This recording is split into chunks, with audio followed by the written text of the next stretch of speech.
So 2 days ago, Israel launched a bombing campaign dubbed Operation Protective Edge against Gaza that's still ongoing.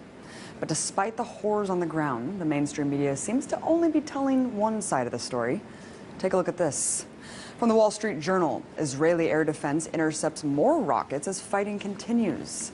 And the LA Times goes on to declare that Palestinian rockets reach farther into Israel. And lastly, the New York Times makes it seem like there's an equal playing field by stating Israel and Hamas simply exchange fire. Well, I guess I really can't expect more from a media apparatus that essentially works as stenographers for the U.S. government.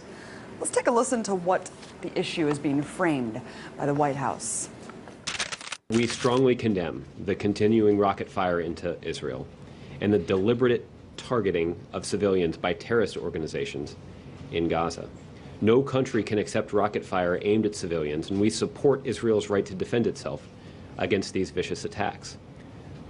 At the same time, we appreciate the call that Prime Minister Netanyahu himself has made publicly to act responsibly. Wait, what? Acting responsibly? I must be in the twilight zone, because to me, the collective punishment of an entire population is the opposite of responsible. So, what's the reality on the ground?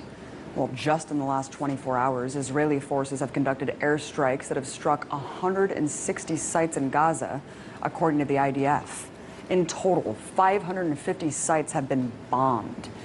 And considering the fact that Gaza is one of the most densely populated places on Earth, with over 1 million inhabitants, any aerial strike conducted in the region almost certainly means civilian deaths.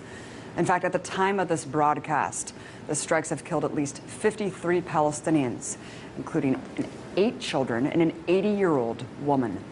According to the Palestinian Minister of Public Works and Housing, at least 50 homes have been destroyed so far and 1,700 damaged.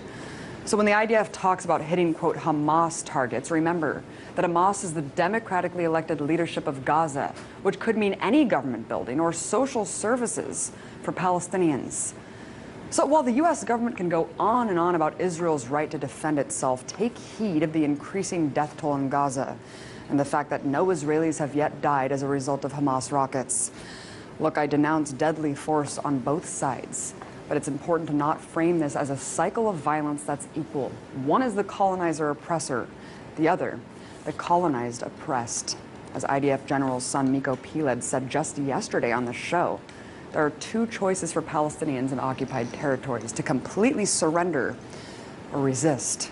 And resistance is what we're seeing now.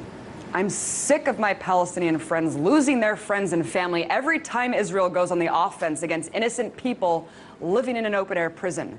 So if demolishing homes, conducting mass arrests, and bombing civilians is, quote, responsible, I shudder to think how many people have to die in order to define irresponsibility.